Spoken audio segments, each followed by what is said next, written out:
Welcome back, everybody.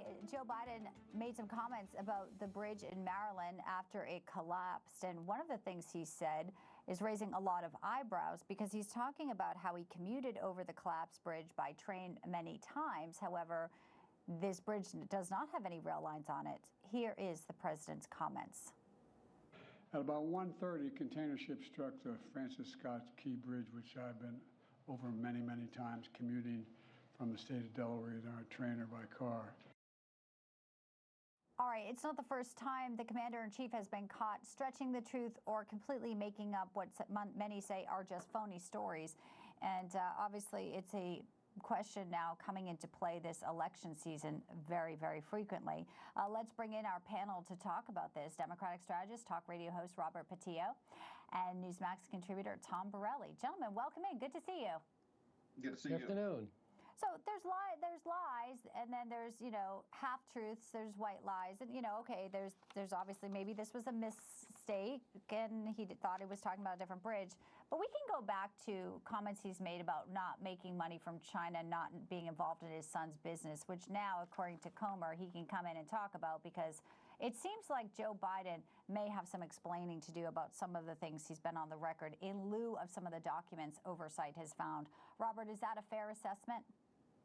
No, and I wish that in American politics, we could at least wait until the bodies were retrieved from the water to start making this a political statement. I don't understand why the immediate recalcitrant reaction of many Americans is to try to find a political angle on this. Right now, there are 222,000 bridges in this country that need immediate replacement, not repair, replacement. About 36% of our national bridges will cost about $319 billion.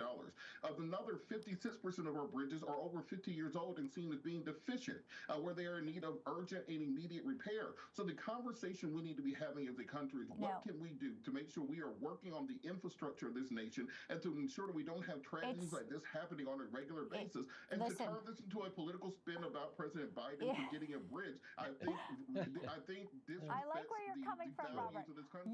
You are inspiring with the artful dodge of this and totally not answering about the China question in the debate stage. Listen, I appreciate the sensitivity, just like I do with the fallen police officer who Biden is not at there talking to the widow and the son.